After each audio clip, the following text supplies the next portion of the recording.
Good evening, ladies and gentlemen. I am your host, Shakiya Gadson, and this is the Listening Project. Tonight, I have Mr. Rich Kilo on our show today. Hello, sir. How are you? Doing well. Actually, extremely tired. I've been traveling nonstop and I didn't get any sleep at all last night, but I'm here. Yes, you do travel a whole lot, and I don't envy it at all. Sometimes you want to just take a break, but I appreciate you taking the time to come out and talk to me for a little bit and share a little bit of your experience. Absolutely. I'd like to start off with by asking, what do you know or what have you heard about the Listening Project, if anything? I have not heard anything at all, actually. I'm coming to this completely fresh. Okay. All right. So the Listening Project is something that I've been working on where I am interviewing men and getting their perspective on what it is truly like to be a man and the male experience and how we as people in society can get a better understanding of the things that you actually go through and how we can better understand you and support you in ways to help the overall human experience. I love that. Yeah, especially, my background in history with mental health and dealing with a lot of people and a lot of struggles with that from the military days. Yes. So I think it's hugely important. Thankfully, now it's more of a topic that's being brought to the forefront than ever. And I think like that's huge. I'm not sure if that's attributed to, kind of our age's generation or if it's the younger generation or a combination of the both, where mental health is just more in the forefront of people's minds and being able to be openly discussed, especially from a male perspective. Yes. Even when I first joined, it was very taboo to go, and people were literally afraid like you would lose your clearance, your job, and your livelihood and everything you've worked so hard for. So a lot of people it ended up just not going, and they Right. had to change the regulations and how we treated that in like the cleared community because we were just losing far too many people. I agree. Okay, so let's start off with it from the beginning. How would you describe your background and family life in earlier years? Um, Came from a military family. My parents divorced when I was very young. They were also very young parents, so didn't really know what they were doing. I would say. Spent some years with my grandparents, which was nice. About 2.5, 3 years with them, and then spent some summers with them. Never really had a great relationship. I had like no relationship whatsoever with my biological father, and barely ever spoke to my stepfather. I was just kind of like Hmm. a feral child, run around doing my Just own doing thing. whatever you wanted to do. Well, it's because I kept myself out of trouble for the most part, and my Okay. parents could trust me. Like I asked them years later, like you guys just kind of left me on my own. And they're like, well, we never had to worry about you. We always had to worry about your sisters, but we never had to worry about you. Like Really? went to church on my own in high school because I knew it was going to put me with a good crowd of people that were going to be successful in life, and that was who I wanted to spend my time with. Versus people that were, I just didn't see them going the places where I wanted to be. So I chose my friends very wisely, made sure that I surrounded myself with people who I saw like success in, and then yeah, just kind of I've always carried that with me through even to my adult years. I've always surrounded myself with really good friends and people that I know will like help build me up as a man, and people that I'm comfortable opening up to and speaking about things like my emotions, my feelings, even like fears, doubts, anxiety. We all have these emotions. So I'm very fortunate and like blessed that I have such close friends where we open up to each other on that level. Okay. Played sports in high school, like actually took kind of like a psychological profile once when I was working with the Navy unit and fit alarmingly well into that community and fit that profile very well. Really? Felt like somebody was giving me an accurate horoscope. Didn't excel well with grades, focused more on sports and girls in school. Still scores very, very Mm, well, high IQ, like above 125, above that. So, and then just would have been either a really good bank robber or would have taken like this route. So it was like organized crime or like cyber crime, or you go this route and try and do be the things the right person to way. help people do that and help avoid it. Okay. Exactly. So yeah, you take kind of one or two paths, and fortunately, I took the right one. But yeah, I think I probably would have been You think you would have been a good one or a bad one? a very good one. Really? Yeah. I like the Hmm. adrenaline. I like the excitement. I like analyzing things. I like breaking in buildings. I like doing things I'm not supposed to do and getting away with them. Like it's just I don't know if it's just Irish mischief, but I kind of knew that Okay. I had that streak in me too. So that was again like why I tend to surround myself with people who will keep me out of trouble versus get me into it. Wow. So, like growing up, you said that your parents were divorced. Like, where do you pull from when in terms of like knowing I want to not go down this path? A lot of people that come from divorced parents, they don't have that. They're often dealing with a lot of resentment or anger or confusion in life. Like, what do you attribute that to knowing like I don't want to do this over here? I idolized my grandfather completely. He was this big giant of a man to me up until his 60s. He was lifting newspaper vending machines in and out of a pickup truck. Like, Okay. yeah. I think he was like 6'4", but he was huge. Had 17 children. Only one was adopted. So my mom has a huge family. Yeah, I have Holy 50 cow. cousins just on my mom's side. At one point, we had 5 living generations of women in our family. So pretty remarkable people that I did not want to let down or disappoint. They were extremely Catholic, if you couldn't tell, Irish and Spanish My Catholic family. yes. Yeah, there's no birth control in that family. Yeah, rabbits over here. Oh my god. And But I have like cousins. I that's have not your story though. That's no, not at interesting. all. So that was my mom's. I genuinely believe my grandparents did the best they could, but they're from the Great Depression era, where like that was what everybody said. And as long as those kids got fed, like, hey, you're good parents. Right. I I would never criticize my grandparents' parenting, but I do think that my mom didn't learn very much skills in parenthood, like growing up in that large of a family. I think it Yeah, was that's kind of too easy many for her to people. get kind of lost in the weeds and not get a lot of individual attention and love. So I can see that coming out with the relationship she's had with my sisters and myself. But I genuinely believe she did the best that she could, though. Okay. Where do you stack in terms of your siblings? Are you the oldest, middle child? How does that work? Middle middle between two girls, so it was very easy for me to not Ooh. get any attention as well. Yeah, Yeah. definitely like stereotypical conditions of middle child syndrome, like a lot of that stuff. But fortunately, like I focused a lot on like the healing of the inner child and that concept when I started going to therapy. Mm. That was like a big, big thing for me because I felt like I had a lot of unresolved issues from my childhood, things that were kind of like nagging the background at me. Did you know that? No, I actually didn't even discover that concept until about 4 years ago. Okay.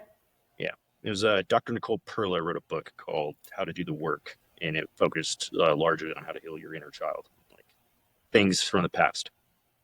So it was very, very beneficial for me. And I also like, if I'm being honest, probably didn't do therapy properly.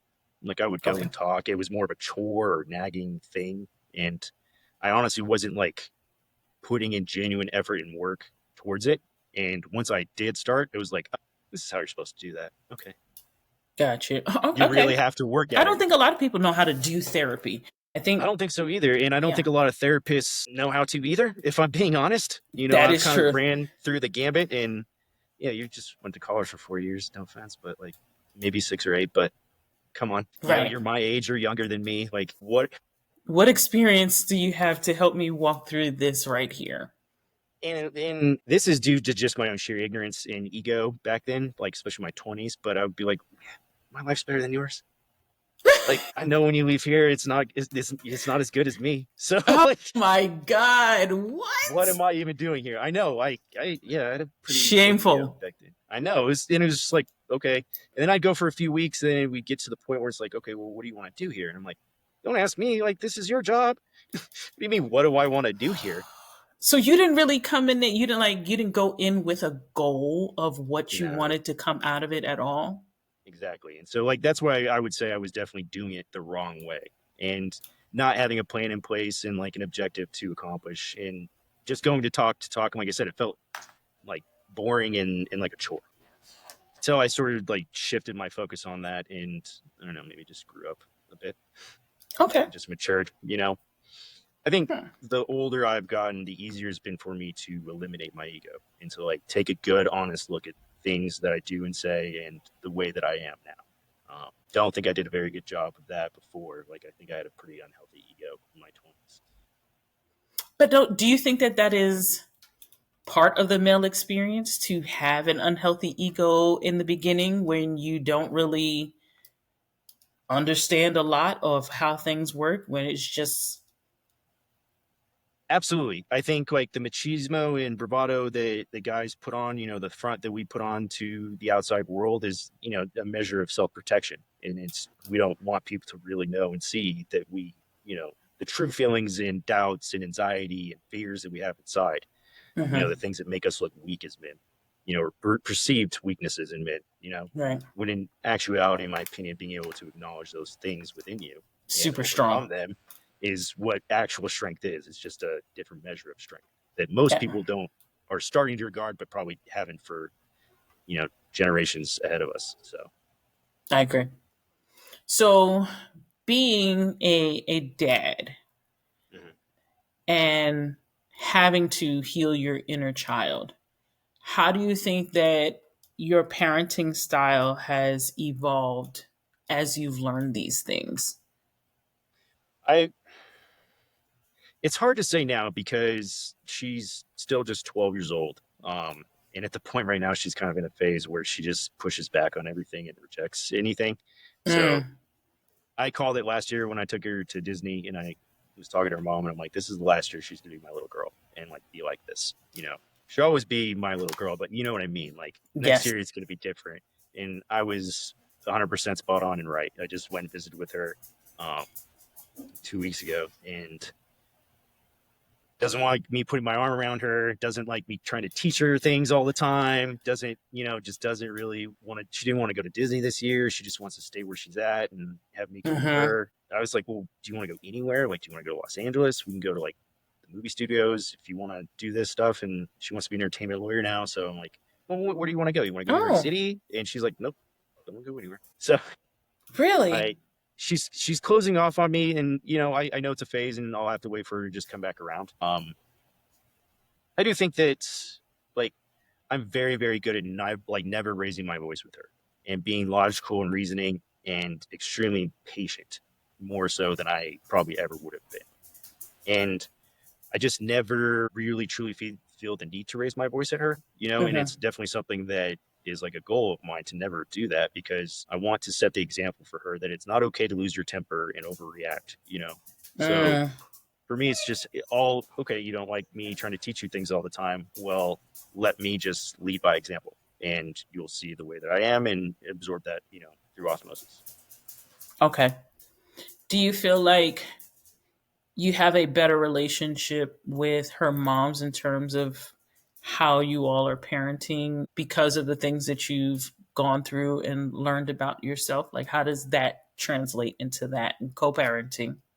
Yeah, I'm very fortunate and blessed because I married well. My ex-wife is awesome. Like I can't say Nice. enough good things about her, and we've done a very good job of like never fighting really, and especially not over EV or in front of EV. So it's honestly not an atypical scenario or situation. And I think it's just both of us were truly committed to having that, like from the outset. And Mm, we've been divorced for 10 years now. And, I think we put her first, like no matter what. right. And definitely don't let any kind of petty differences between the two of us lead to any kind of fighting or arguing.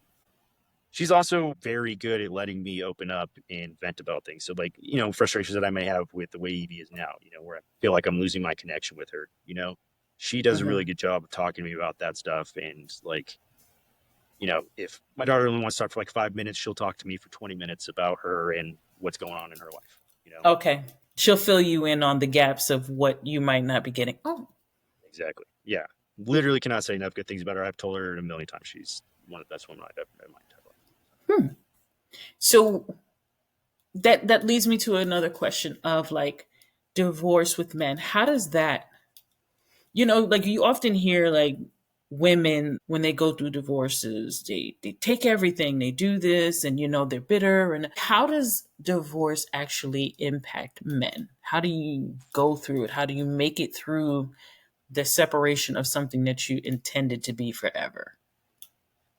Honestly, it was very hard. The first one, I was very relieved because it was a like extremely toxic and unhealthy, borderline violent relationship. So, um, it was almost a sense of relief to be out of that and away from it. Hmm. The second one, when she and I divorced, like, yeah, I took it pretty hard. And it took me a long time to move on and get over from it, actually. Like a lot longer than I thought. And I was like still trying to date people and like had no business doing that. And I was still hung up on her. Hmm. I learned probably, I don't know, I think a year and a half after she and I split up that I was very codependent and attached with her and Hmm. relied on her for a lot more things than I ever knew and realized. And she was just kind of like the glue in our household that kept everything together. And without her, like, it was like, oh, okay, I have to do this all for myself. Oh, for myself. Yeah, I'm all alone taking care of myself. So that's just how it is now. And that ended up being okay. You know, it was a good learning experience and process for me. You know, I spent some time in Hawaii and lived by myself for a while, and like that ended up being really good. And then when I came back, I felt like, okay, you know, I got my things together and under control now. You said something that was really interesting, like that you found out how codependent you were. In the relationship, did it feel normal to lean on her, or and was that something that you expected in your marriage for you to have that person that you can lean on? Definitely. And it was funny because I was talking to my ex about this, and it was honestly something I learned very recently in therapy from my previous relationship, where we were just discussing it afterwards. And I'm like, well, where did you feel like you went wrong? She was like, it was extremely controlling, like hyper controlling. And that's how I am in relationships. And I started thinking back on like the longer type of relationships I have, like more than a year. And I'm like, ooh, kind of have a thing for controlling women. Yep. I didn't really realize Okay. that. And I was talking to my ex about it, and she was like, yeah, I can be pretty controlling in relationships. I would definitely say that I was in ours. And I was like, I thought I just like smart, successful women. And she's like, yeah. She's Okay. like, I like your version better. But I was like, it turns out these things go hand in hand here. And it wasn't something I necessarily realized. Like, I didn't think I felt like I had type, you know, other than that's what I'm attracted to is smart, successful women. Um, but yeah, it does turn out like they tend to be picky, particular, like things done a certain way, and I'm just amicable with it, you know. Okay.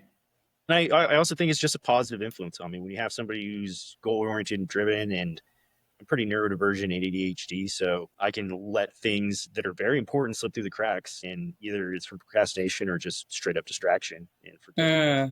So it helps to have somebody next to me who's the opposite and extremely organized and task oriented and makes a list and has a schedule and an itinerary and a plan because I'm the opposite of that. I'm just like, yeah, let's go with the flow. Don't Then care. just go with the flow, right? Yeah. Understood. Yeah. And that's, I mean, honestly, there was has led to a lot of conflict because I'm very, yeah, like, let's just relax and chill today. It's like, no, let's go to the beach. Let's go get out of the house, go do something. It's like, I don't feel like doing Have all you that. ever had your match where you've met someone that was the equivalent of you, just very laissez faire, you Yeah. know? Because to me, I feel like what I know of you, like when you are at work, you work hard. You do Yeah. difficult work. So when it comes time for you to let go, I could understand the need to just be like brain dump all the stress. Yeah, and it's ultimately what it is, and that's something that I do have to remind myself too. Is that like you know, if I'm going to partner with women who are like this, well, then I have to adapt to that, you know, and compromise there. And you know, that's it's just between me and that person. So Uh-huh. in the relationship I'm in now, I don't have any problems with that. Actually, it's something that has come up recently, so it's in the forefront of my mind. And I was like, oh, is this gonna be our first fight? Like, nope. Are you looking for the first fight? Well, yeah, like somebody had asked, like, have you guys fought in like the last 6 weeks? And it's like, just laughed. It's like, fine.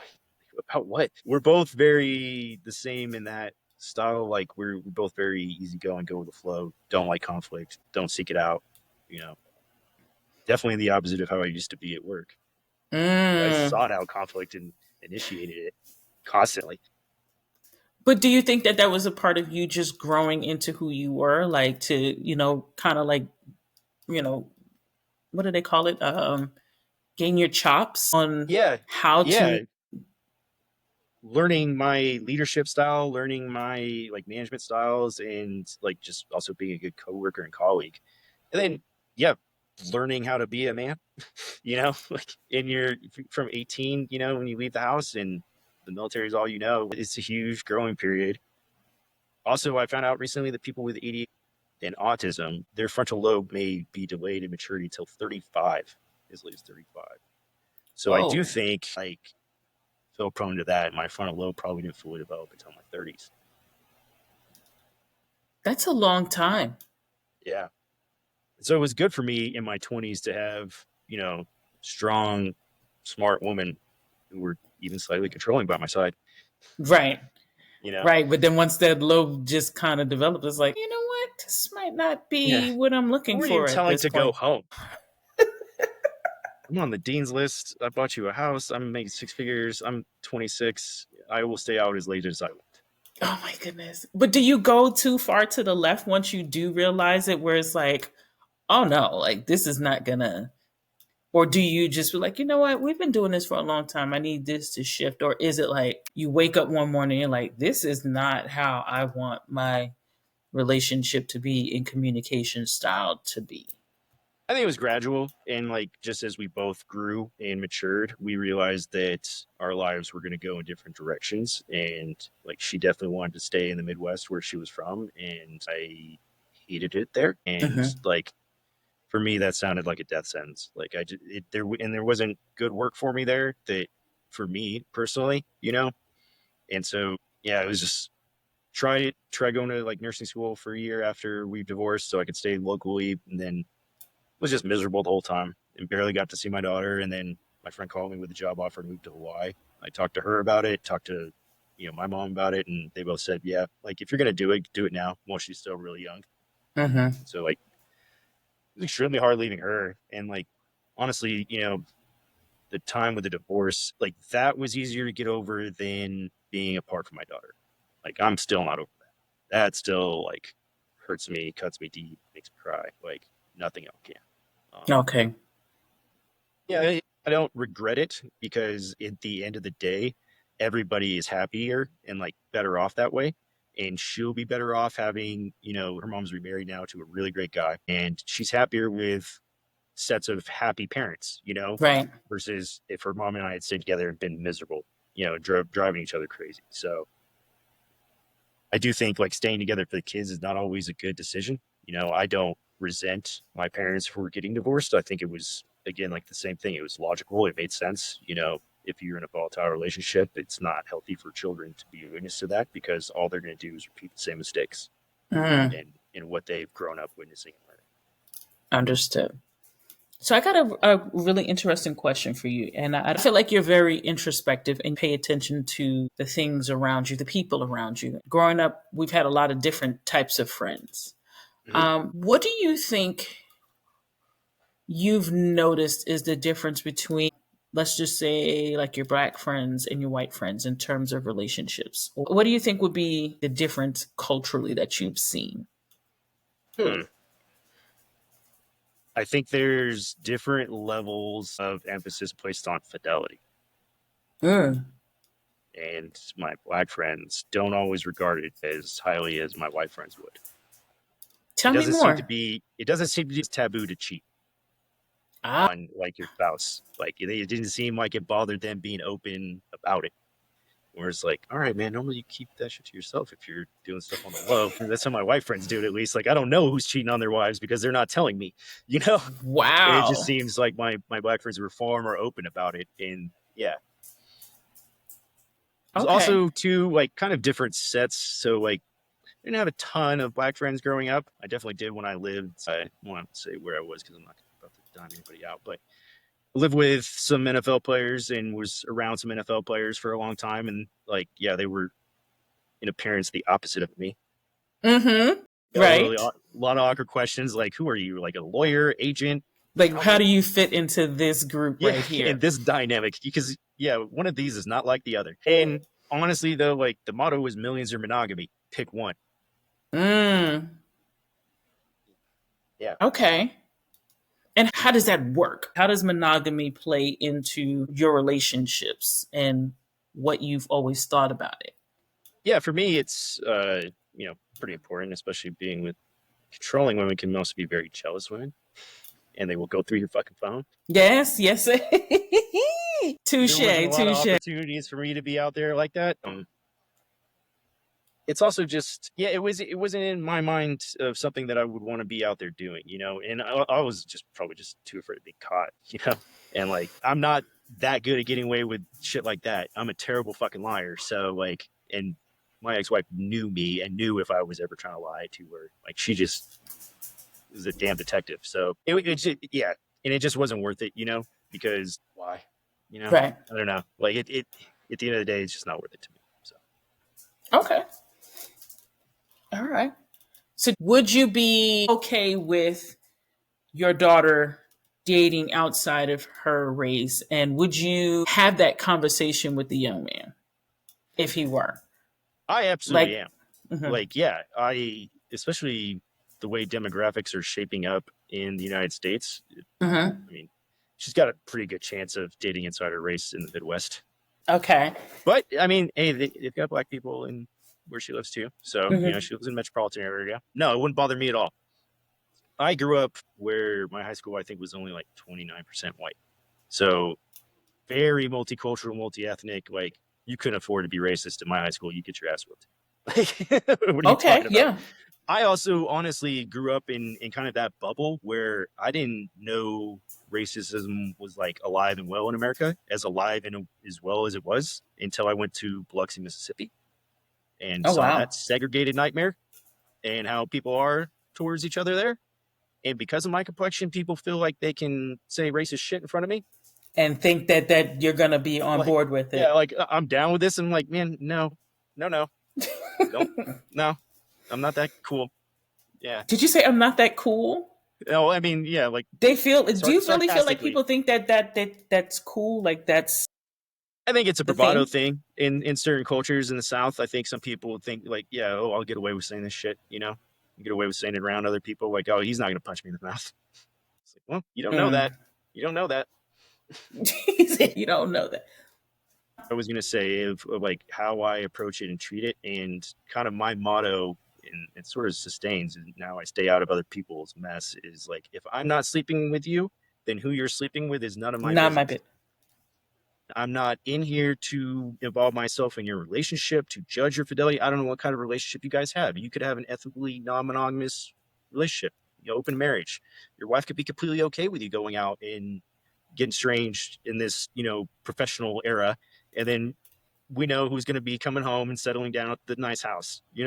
Right. So, like, one of them's going to be in it forever and it's not going to be the side chick. So, like, I think that was where a lot of it happened, and it just occurred of like, okay, this is going to be a few years living this lifestyle. Go do what you're going to do. Use protection. Be safe. But I don't know. I'm not in their relationships, and it's not for me to try and project my values onto them. Right. Okay. Did you ever feel like you were missing out because you chose the more standard way of looking at things? It would have been fun in the moment, but it would have been regretful for me for yeah. I'm like a regret ridden person, especially back then. I didn't know how to deal with with regret. Like I Really? would have held that shit against me for the rest of my life. Oh yeah, yeah. You would have I held it would. against yourself. Oh yeah. Oh yeah. Oh wow. That's actually pretty cool. A lot of people don't they don't really handle their regret well. They will Yeah. often project it onto other people instead of just saying, I regret doing this. I wouldn't even say I handled it well. I handle it well now. I didn't used to. I would hold it Okay. against myself and beat myself up and beat myself down and really let it impact my self esteem and like say worse things to myself than anybody could ever could Mm. and make myself feel worse than anybody ever could. Where do you think that came from? I don't know if it's somewhat genetic. Potentially like a like verbal abuse growing up and not a lot of positive reinforcement. And so I think that definitely affected and impacted my like psyche and ego in like in a very unhealthy way. I didn't have the same levels of encouragement that I saw a lot of other people getting. And honestly, like kind of jealous of because it's like my parents would side against me if anybody sided against me. Like it was never a moment where I felt like they had my back. And I would watch parents like get mad at teachers and go down to school and like, argue with teachers over their kids, like, you know, on their behalf. That would never happen. No, Mm. no. If any I, teacher said I did anything wrong, I was done. you were Yeah. wrong. Yeah, I was wrong. Like shouldn't have happened. So yeah, it definitely didn't feel like I had any kind of safety net as an adult either. So like the military was it for me. So I don't know what I would have done otherwise. I don't know, taking out student loans, went to college and gotten just kind of like a middling software job in the valley where I grew up. But I saw the writing on the wall with that. With my parents was like, that ain't gonna be my life. So for multiple reasons, 9/11 as well. I watched the towers fall my Hmm. junior year. Like, all right, well, we're doing something about this. Okay. Okay. And you know what? I understand that feeling of not necessarily feeling like you have parents that are going to be your safety net, and it does change things. I know for myself it created this space where I often didn't trust my own thoughts sometimes because Mm, it was constantly being battled. So even if I felt like I had a sound thought, there was always this space of, well, nobody else is going to back you, so maybe your sound thinking is not what you think it very is. invalidating of your thoughts and ideas. Yeah, Yes. sounds like a lot of invalidation of your thoughts. Yes. Yeah, it's and sort of that way too. The other things I think that were I just never was fully attached. Like I said, I was kind of like a feral kid running around, but like my parents never watched any of my basketball games. They went to all of my little sister's basketball games. She was trash. Division One summer league in Northern California. Did you Like, say she was trash? oh, she was trash. Yeah, they went to my older sister's track meets. She was trash. My God. Three sport varsity athlete my sophomore year. They went to nothing. I think they went to one award ceremony and then never went to another one. And I was just like, man, Like, and like that impacted me psychologically. Whereas like, why don't you guys want to come to my stuff? Like, I'm actually good too. So like, right, yeah, like I'm yeah, not what you're wasting your time over there on. Like, come on, like at least you could and I get cheer a it. little Like, bit. yeah, but it was ultimately at the end of the day, like it's not something I still carry around with me. It definitely didn't feel good. It definitely like I carried it around with me for a long time. It impacted me. Where it was always just like a shining example of like you're never going to be there for me type of thing. Hmm. Yeah, and I can't rely on you. I can't count on you. If something goes wrong with me, I got to have my own plan in place to figure it out because like just doesn't seem like that's going to be there for me. Oh. So, as a young guy growing up and going into the military, there are some men that have said, "I never felt." Yeah. Okay, we're back. Um, that have said, "I've never felt like I could go back home or that I had a home to go back to." What is that like when you're jumping into something as big as going into the military and you don't really feel like you have a safety net? Like it's like make or break with this right here. Like, what does that feel like? It was the most stressful time of my life. And I made the brilliant move of getting married when I was 18, making $400 paychecks. Yeah. And doing an extremely challenging school. And I failed my first school and washed into our job. And so it was like literally do or die. If you don't make it here or if you don't make it through your upgrade training, like yeah, you're out. You're done. And I had like stress ulcers and like bleeding stomach ulcers. It made it very difficult for me to like eat food and had a lot of like issues like throwing up from just straight stress and nerves every time I would take a test because it literally is like if I don't pass this like What does my life look like? Am I going to be on yeah the side of the road holding up a sign? Like what?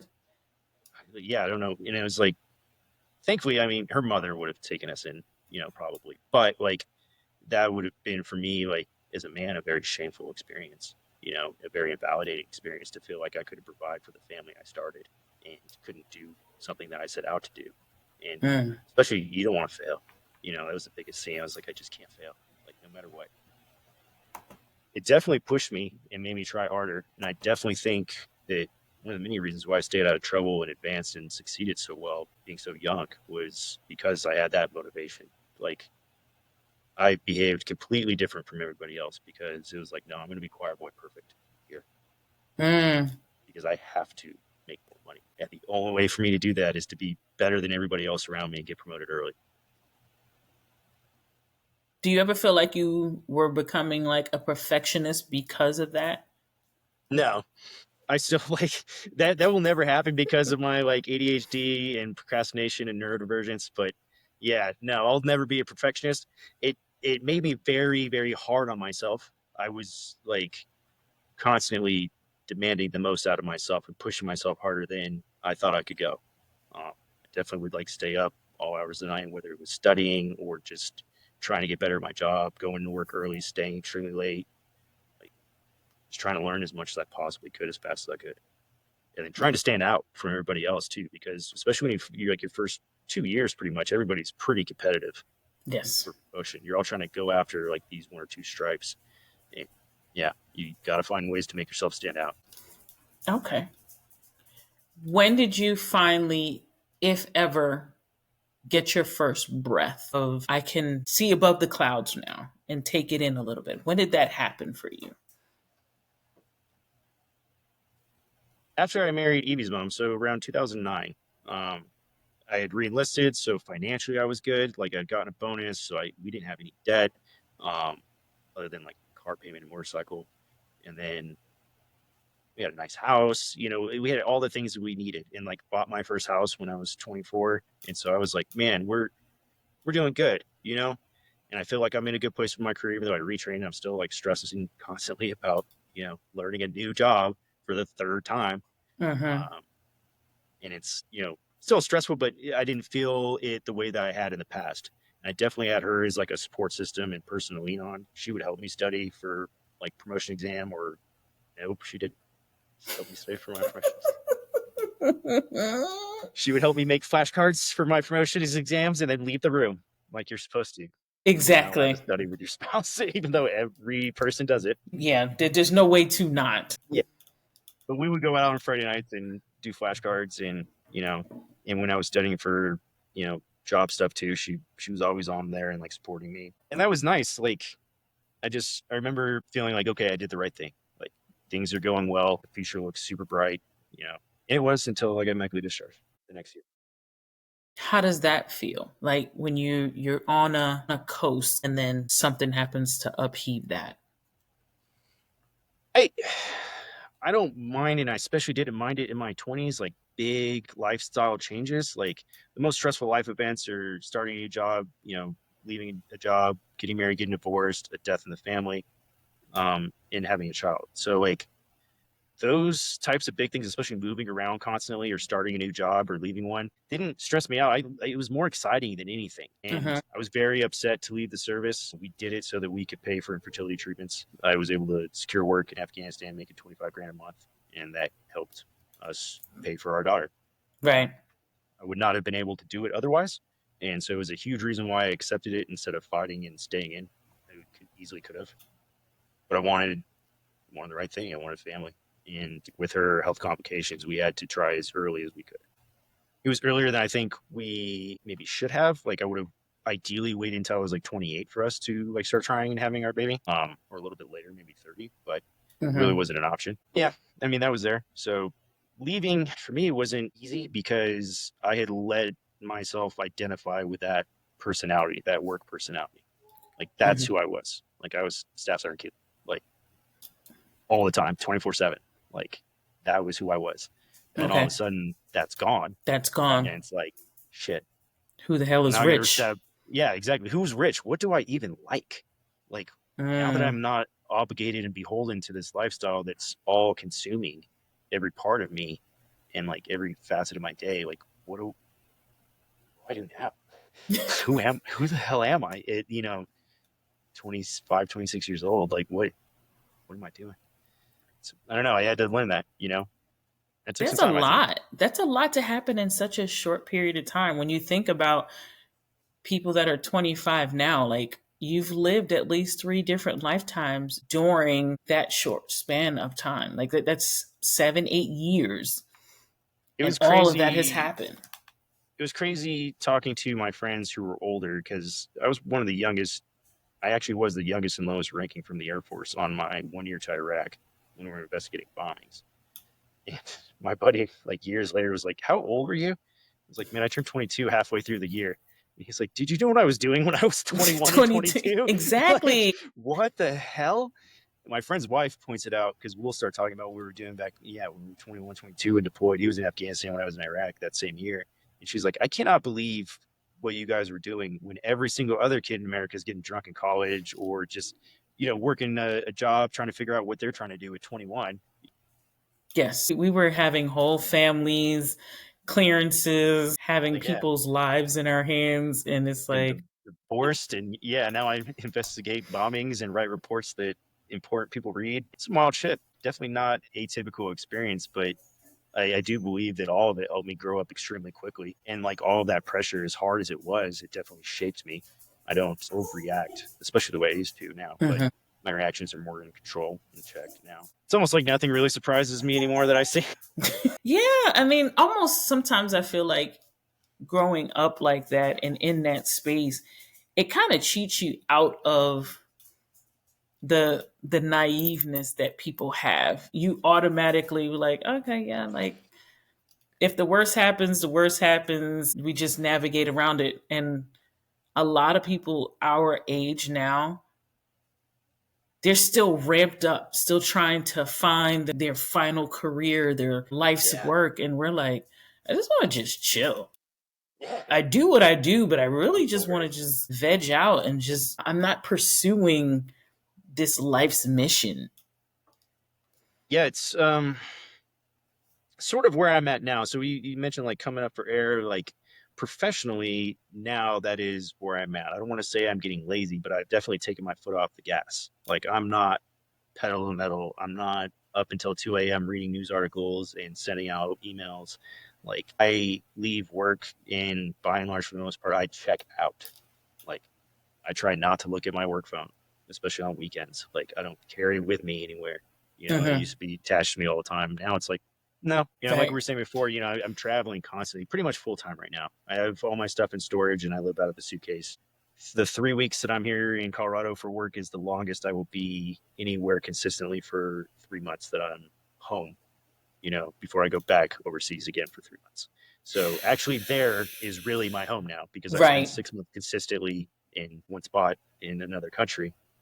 And then when I'm here, I'm always on the road. So I would have loved this 10 years ago. Now I am definitely over it and definitely over the traveling and this lifestyle. Like I just like you, I'm tired.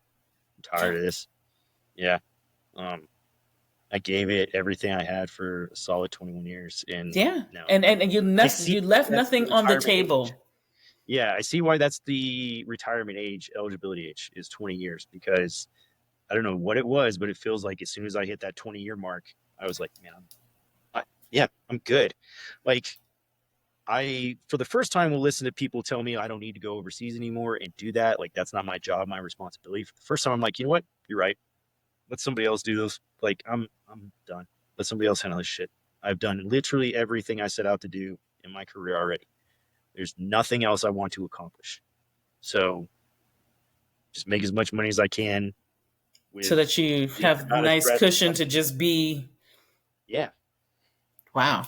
start saving up for retirement and try to retire early. Like, yeah.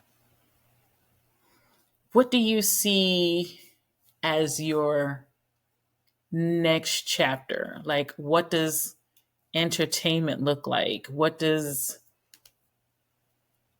your next chapter, how does it feel to you to even go into it? So I'm still unfortunately going to, for the foreseeable future, it looks like I'll continue to be traveling for the next at least 2 to 3 years, probably, barring a major like upheaval of my company or somebody quitting and me getting promoted or somebody else leaving and me going somewhere else. But it looks like the plan is for me to still continue to travel for a long time. Building a Jeep. A friend of mine is actually building it for me. So it'll be a very good, capable camping vehicle. I'm going to do lots of road trips in my off time. It seems to be what I end up doing anyways, even when I'm off work. Like I don't sit Really? in one spot. I don't sit in one spot. No, the last time I was back for 3 months, I think I was on the road for 5 weeks of it. Yeah. So like half the time I wasn't even home in the Just environment that I was. trying out new stuff. Just Yeah, I would just want to go see all my friends. I don't okay. have a ton of friends in Miami, which is ironic because that's the longest I've ever lived anywhere. Mm-hmm. And it feels the least like home to me. So like when I came back the first time, two my two really good friends were all traveling and gone. So like I didn't have anybody else to hang out with except for women I used to date and hook up with, which is fine. Like we still hung out with them, but like then they're still friends. It's You're on different. good terms. But I was like, I go to DC a couple weeks later on a Tuesday for a meeting, and I have dinner with 6 friends. And I'm like, oh, this is far more like home for me than anywhere else because this is where I have the most people and the most like close connections, and it just honestly generally feels like home for me. Okay. Um, it's the second longest I've lived anywhere since being 18. So Wow. Do you know what home would feel like? no, no. I've moved. I think that it's up to 26 times in the last 21 years. Those are different addresses where I was delivered mail. 26 in 21 years. That's a lot. I know what home feels like at all. Yeah. I don't even know, because for me, I know that home feels like if I need to be secluded, I can go and be introspective. I can cry if I want to, and it's my safe four walls. Yeah. Not knowing what that feels like, that would put me in a spiral. It is difficult. I actually kind of got out ahead of it and was acknowledging it with a lot of my friends and actually being open and honest with it. Just saying, like, "Hey, I'm worried before I start this rotational travel, 3 months on, 3 months off, and I'm still not off and I'm still not home. And literally, so basically, traveling full time job now. I am worried about that. I'm worried I'm going to come home and not have a home anymore and not feel that at all. And we started in the very beginning. I'm very blessed. I have like six very, very close guy friends of mine. They're all former bomb techs. I'm from the military and dudes that literally would sacrifice their lives for me and vice versa. And yeah, I told all of them, like, these are my concerns. I'm excited. It's an exciting experience and adventure, get to go spend half the year in another country. But yeah, like I'm not going to feel like I have home. My buddy wrote down the numbers to the locks of his house. It was like, there's your bedroom. You have home wherever you go. My other buddy told me the same thing. Another buddy told me the same thing. Another one told me the same thing. You got a room in my house whenever you want. You have home with me, no matter what. That's beautiful. Every single one of my closest friends was like, yes, you do. Don't say that. Hmm. And so it definitely reminded me of how blessed and fortunate I am to have these men in my life and like to have them building me up. Iron sharpens iron, and I've Right. got some really good fucking friends. Two of them are former world record holders. Yeah. World record holders. Yeah, Guinness World Record holders. One for the bomb suit mile, the last dude to do it in a combat zone wearing boots. Everybody else has done it in tennis shoes that has broken his time. And my other friend was a What diver is in a Thailand. bomb suit mile? What is that? He ran a mile in Afghanistan wearing the bomb suit. It weighs about 95 to 110 pounds, depending on which size it is. Oh, Yeah, super stud dude. He was like top 1,000 in the world in CrossFit, founded and sold the gym, played professional hockey while he was a bomb tech in the Air Force, helped coach me for a marathon and get my nutrition straight for it. And he's, yeah, one of my closest friends. Another was that's an pretty FBI agent in bomb tech, just made chief in the reserves for the Air Force. Another one was a bomb tech. He broke the world record for the largest underwater human pyramid. what? Yes, What the it heck was does like that even 40. mean? Is like 46 people in a human pyramid underwater, and you have to hold it for a certain amount of time. And there's only a handful of places you could really attempt it because the water has to be It's very be still very and still very in order for clear. that to be a thing. And it has to be clear so you could see everything. And so, yeah, he said the first time they practiced it, it didn't go. And then when the Guinness people came, they had just the right amount of people and it went off perfectly. So, yeah, I was at his house staying with him and his now wife when he got the plaque. I was like, good Lord. Like, who thinks of that? Like, I want to be a human underwater pyramid participant. He knew a bunch of people in the diving community and they were all from all over the world diving in Thailand. And so he was like, let's try it. I admire him because he organized and put it all together. So yeah, it was That's awesome. crazy. But yeah, these guys don't half step anything. They've all gone off, and I'm always impressed with what they do beyond what their military stuff was. Mhm. You know, that helped me like look inwards towards myself to be more dynamic and to do my own podcasting and media stuff. Mhm. To really look at like what do I want to do outside of this military stuff? Like, well, where are my skills? Like, what skill set do I have? Well, I can condense and consolidate a lot of information and brief that information concisely to an audience. Gotcha. So you So, found your niche yeah, based on what your skill set has been over the course of 20 something years. Yeah, he's like, I've already been working on this. Why start all over again? Like, let's just We got change the 20 years topic a of this little bit. shit. Yeah. But even that was hard because I didn't even know in the beginning what I wanted to talk about. And so that was our original show was the merit of all things. Because it was just like, well, let's just talk about everything. And I was talking to Norm. He's like, well, how are you going to find your demographic and your audience if it's just everything? Like, who do you want to listen to? And I'm like, literally anybody who will give Everybody, me like, an anybody hour of want their to time. listen? Anybody who wants to. So he's like, yeah, that's not good for marketing and expanding and building a base in an audience. It's like, true, true. Okay. All right. Graduated on to something else where it's more topic specific, and we're doing the Formula One show now. Shout out to Formula Fans of America. Absolutely. Yes. Just on Facebook, we're enjoying some good success and hopefully more to come. But yeah, 64,000 followers now.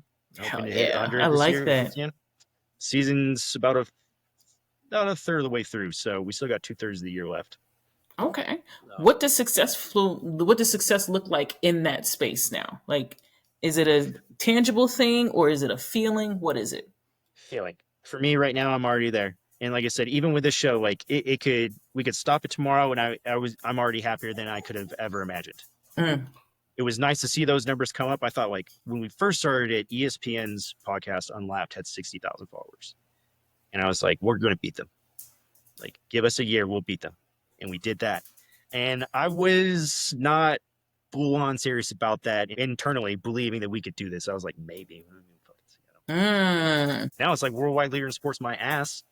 It took me 1 year, This is us. met This that is goal. us. Yeah, and it's the same format. It's literally people in their houses talking in front of a home studio setup. Like they're not even a real Connecticut studio. So like, yeah, I was like, I think we can beat them. So for me, success looked like when it came together at like the end of that first season that we did it for F1 starting last year, when it reached the end point and I like put it out to everybody, like, honestly, okay, do you guys want to come back and do this next year? And it was unanimous and everybody loved it.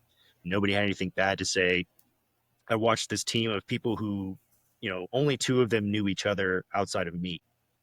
And one of the things that we complimented on a lot is like, I can tell you guys have been friends for years and you gel and mesh so well together. And it's like, no, No, actually, this is they, all new. This is not organic at all. yeah, only two of these people outside of me have met in person. So like, yeah. And that's really nice and makes me very happy because putting together that team and getting these results out of it and just ultimately having fun, like I could care less if nobody listens to it or watches it. I have a reason to look forward to Mondays and I have a great time every single time that we do it.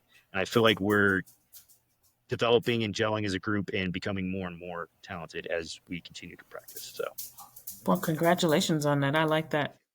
I absolutely do. it's the only thing my daughter thinks is cool about me is that we have social media stuff. But isn't that a good thing?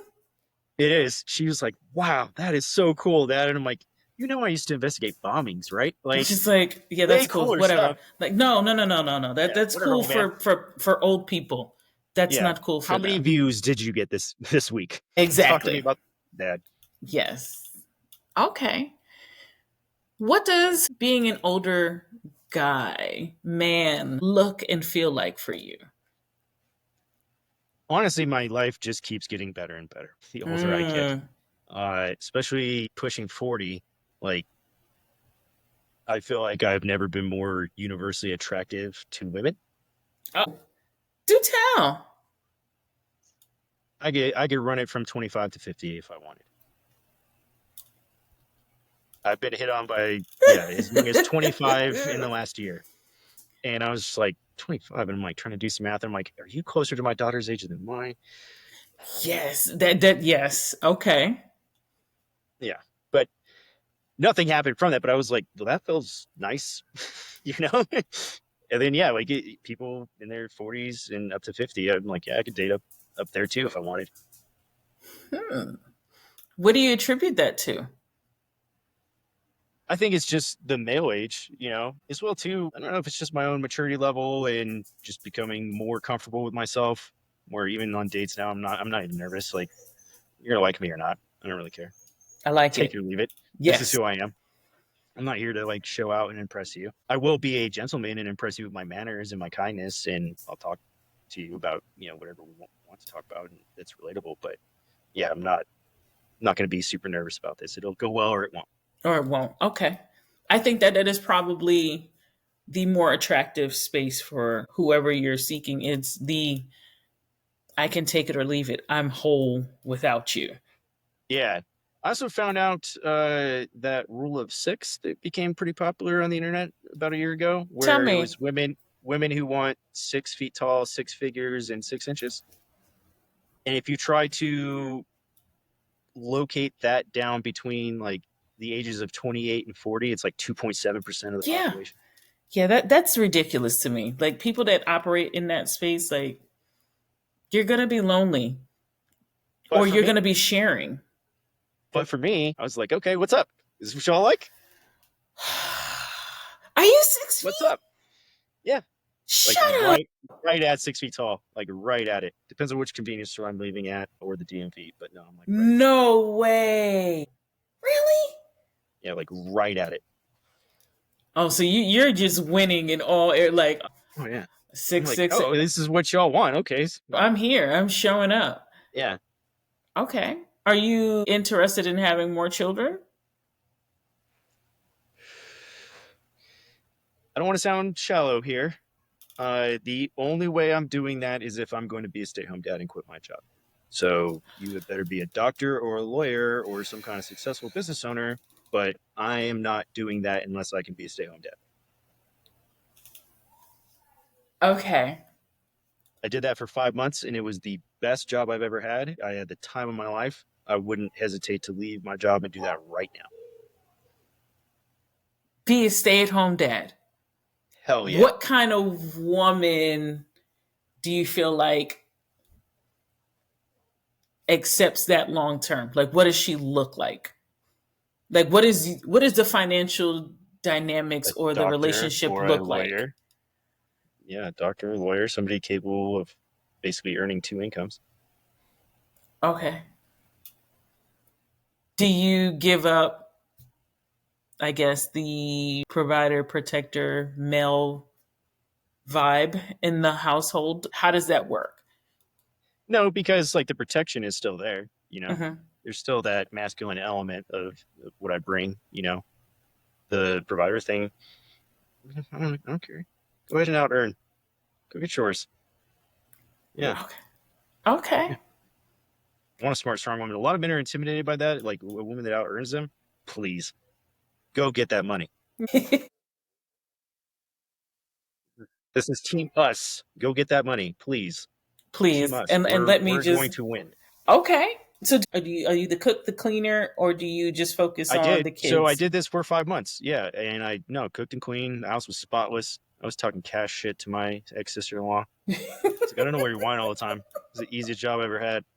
I'm the freaking dean's list in college still. I play Call of Duty with my friends. Our house is spotless. Oh my god. And you're like, what is your problem? Like, I can do this. What are you complaining about? She gets pictures at work Shenanigans. every day. I put bows in her hair. That's the hardest part of my day. Coordinating the bows to her outfits and taking cute pictures. But we had like the best behaved baby of all time. So she was amazing. She almost never cried. And she learned sign language super fast so she could communicate before she could speak. And that Mm. solved a whole world of problems. Did you have to learn sign language too? Yeah, her mom knew it because like where they're from, Iowa School for the Deaf is like literally up the street from where we bought a house. And Hmm. so a lot of the kids in high school will learn that instead of Spanish or French because there's such a large deaf population where they live. And so Okay. it makes it easier because like they're working at the mall and there's deaf college students running all over the place. You've got like 10,000 over there. So like yeah. So she knew how to teach her sign language super quick. Yeah.